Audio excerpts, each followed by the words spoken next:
pense bien à lire vraiment la surface de la glace. Taper là où elle semble la plus tendre, la plus humide. Et globalement, c'est dans les creux.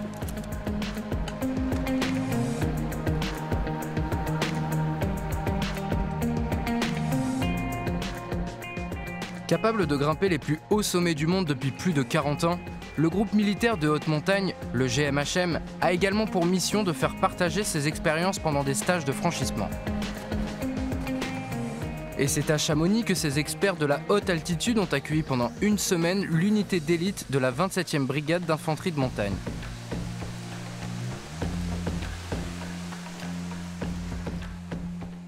C'est de la pédagogie, alors on en fait souvent beaucoup à l'armée, mais il faut arriver à se mettre à la place des GCM. Qu'est-ce qu'ils attendent de nous?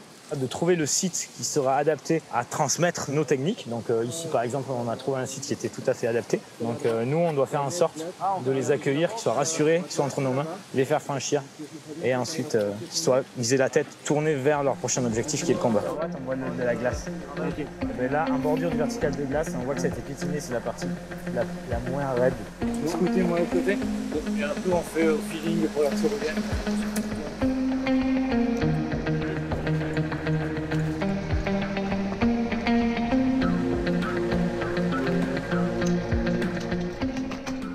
Vraiment, ce qui nous intéresse et leur plus-value, c'est qu'ils peuvent nous emmener dans des niveaux dans lesquels nous, on n'irait jamais.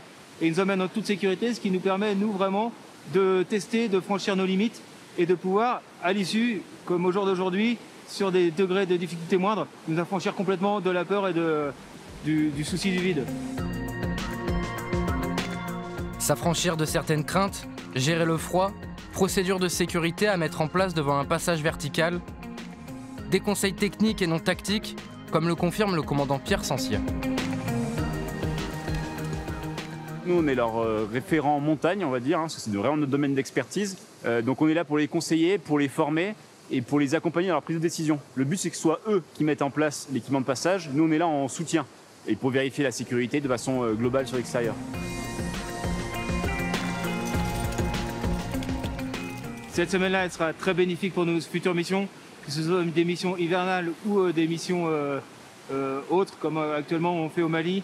C'est tout le travail des procédures, la préparation mentale, physique et matérielle qu'on retrouve aujourd'hui, qu'on retrouvera plus tard. Et la suite se fera au Groenland puisque le GMHM et les commandos se retrouveront pour une expédition polaire. Le rendez-vous est pris au printemps prochain.